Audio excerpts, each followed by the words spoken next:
참. 우리 나이 들면 가족이 제일 소중하죠.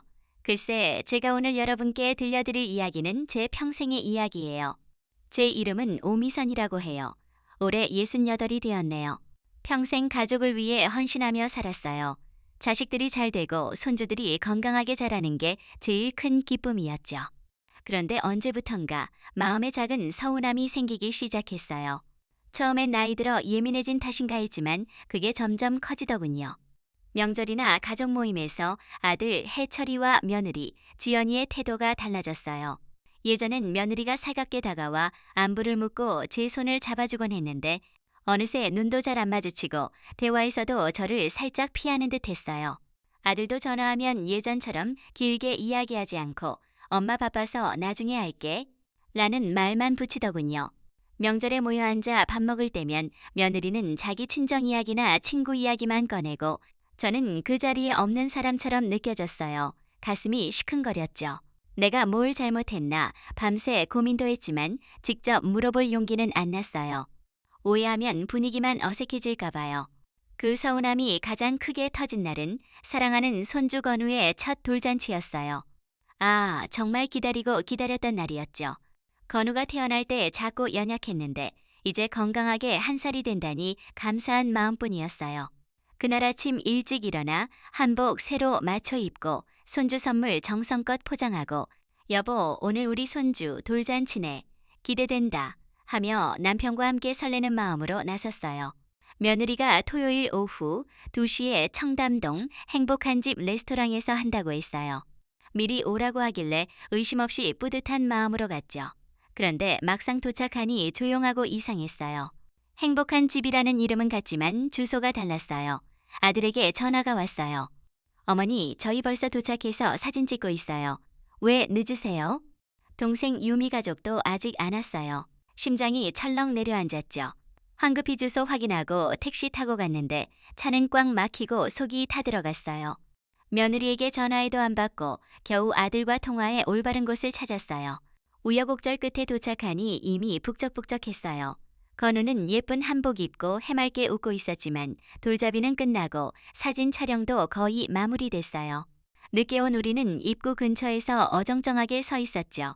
다른 사람들은 자리 잡고 음식 먹는데 우리만 소외된 기분이었어요. 아이고, 어르신들 왜 늦으셨어요? 하는 친척 말에 웃으며 넘겼지만 마음은 착잡했어요. 딸 유미 가족도 똑같이 늦었어요.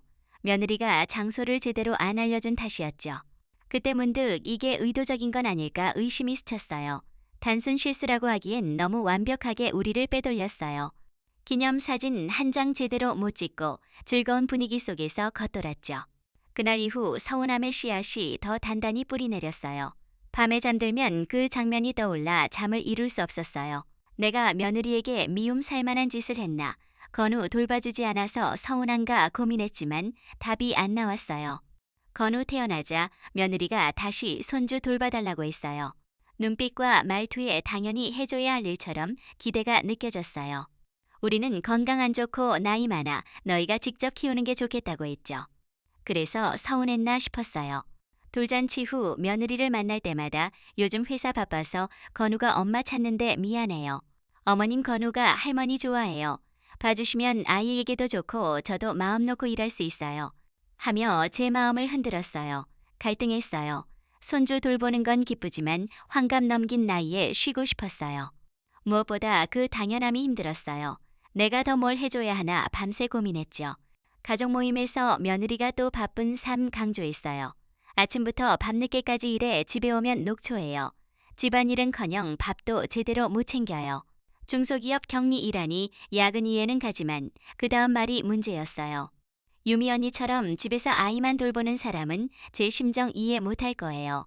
유미는 전업주부로 4살 지아 키우는데 그 말에 표정이 확 변했어요. 유미가 참다 못해 언니 전업주부라고 집에서 놀고 있는 줄 알아요? 아이 키우고 집안일도 얼마나 힘든데요. 저도 나름 힘들어요 했어요. 두 사람 사이에 신경전이 오갔죠.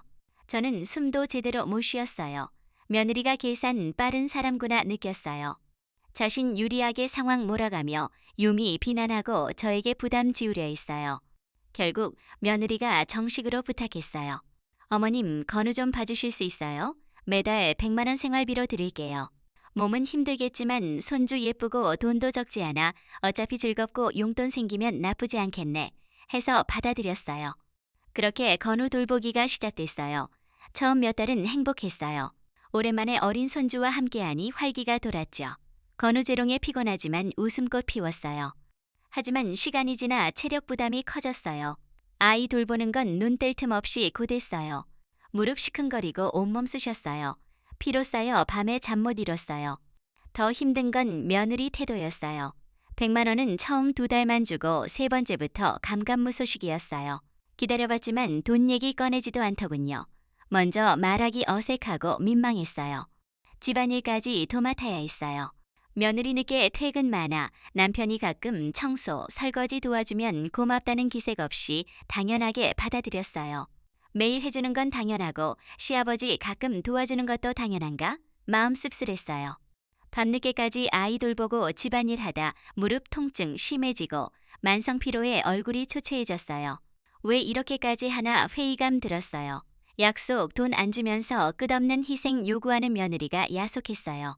이대로 안 되겠다 싶지만 그만하자니 어렵고 아들에게 말하자니 부부 사이 나빠질까 걱정돼 막막했어요. 그래도 건우 계속 돌봤어요. 아침에 오늘도 우리 건우 보러 가는구나 기쁘지만 또 힘든 하루 시작이네 한숨 나왔어요. 하루 종일 돌보고 나면 온몸 아파 잠 안 오더군요. 돈이 아까운 게 아니라 수고 당연하게 여기는 태도가 서운했어요. 건우 해맑은 눈빛에 외면 못했어요. 모성애와 할머니 책임감이 붙들었죠. 그러던 어느 날 며느리 연락 왔어요. 어머님, 아버님 생신이시잖아요. 주말에 근사한 식당 예약했어요. 모시고 맛있게 대접하고 싶어요.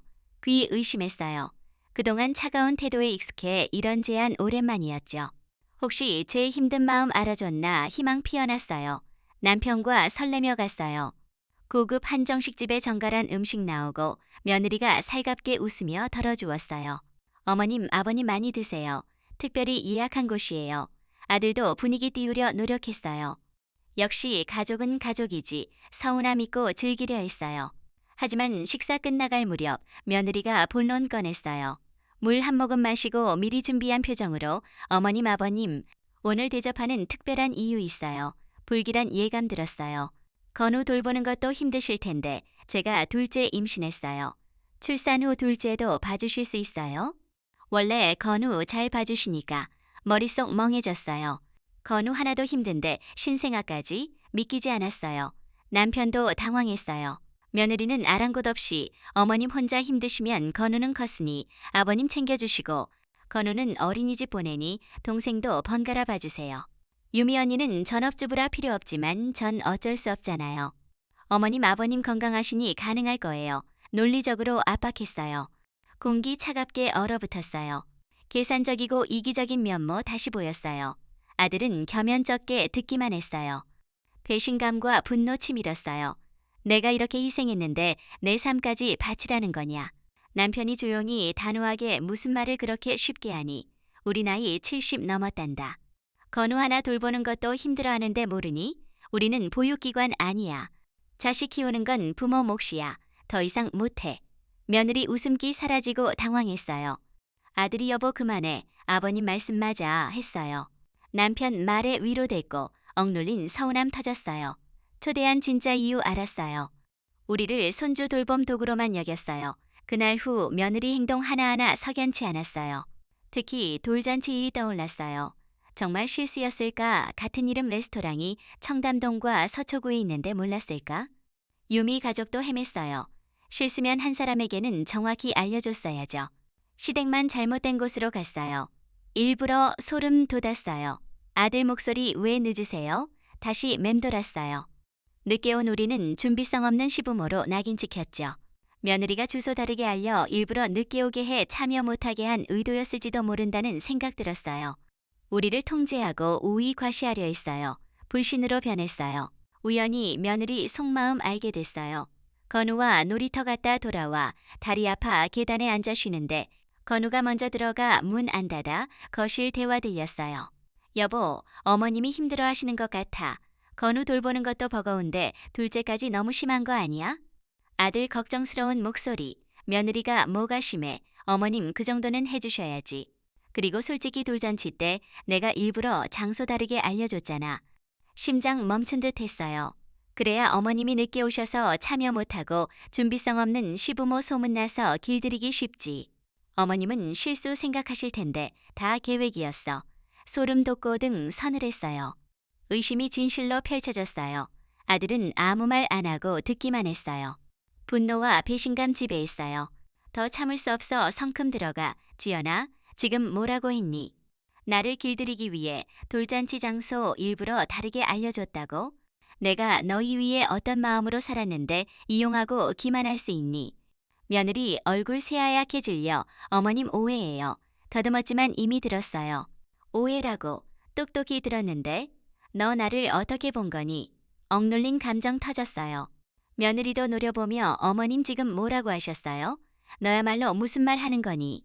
내가 너희 위해 어떤 마음으로 살았는데 어머님이야말로 왜 이기적이세요? 손주 보는 게 뭐 그렇게 힘들어요. 이기적이라고. 너야말로 본인 생각만 하잖아. 우리가 무료 보육원이야. 대가 얼마나 힘들게 사는지 알아요? 이제 끝이에요. 그 순간 시원했어요. 그래, 끝이다. 더 이상 이렇게 안 살아도 되구나. 아들은 고개 숙인 채 아무 말 못했어요. 이 관계 회복 불가능하다는 걸 깨달았어요. 며느리는 가족 아닌 필요 채우는 도구로만 봤어요. 그날 후 단호히 결정했어요. 건우 건강 걱정되지만 더 이상 전적으로 돌볼 수 없어요. 우리 삶과 건강도 중요해. 너희 아이는 너희가 키워야 해. 며느리 처음엔 화내다 결국 어린이집 알아봤어요. 우리 가족 새로운 결론 냈어요. 여보, 자식들에게 모든 걸 맞출 필요 없어. 이제 우리 위해 살자. 건강과 남은 인생 소중하잖아. 남편이 손잡으며 했어요. 쉽지 않았지만 손주 안아주지 못하는 아쉬움에도 평화 왔어요. 며느리 벗어나 삶의 주인 된 자유 느껴졌어요. 무릎 통증 피로 나아졌어요. 소박하게 텃밭 가꾸고 여행 다니며 취미 즐기기로 했어요. 유미도 존중해줬어요. 몇 달 후 며느리 변화 있었어요. 손주 돌봄 안 하자 건우와 갓난 둘째 지우 동시에 돌봐야 현실 부딪혔어요. 직장 다니며 신생아 밤에 울고 건우 떼쓰니 힘들었나 봐요. 친정엄마 도움 요청하다 거절당하고 유미에게까지 갔어요. 우리에게 거짓으로 돌잔치 장소 바꿔 창피 주고 길들이려던 사람이 이제 도움 요청하니 뻔뻔했어요. 결국 육아휴직 신청해 전업주부 됐어요. 깔보던 전업주부가 된 거죠. 직장 다니며 두 아이 키우는 건 힘들어요. 이해해요. 하지만 힘들다고 시부모 속이고 이용하는 태도가 문제였어요.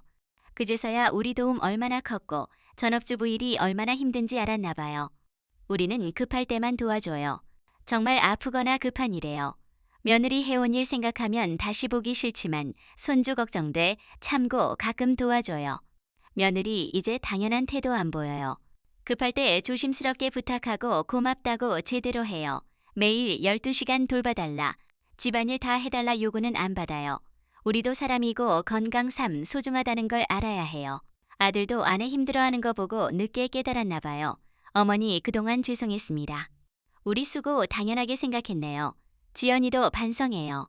때로는 단호히 선 긋는 게 관계 바꾼다는 걸 느꼈어요. 며느리가 끝이라고 했던 말이 정말 끝이 됐지만 파국가 아닌 서로 존중하는 새 시작이었어요. 여러분, 제 이야기 들어주셔서 감사해요. 우리 나이엔 건강과 행복이 제일이에요. 때론 아니라고 단호히 말할 용기 내세요. 그게 남은 삶을 빛나게 할 거예요. 편안한 저녁 되세요.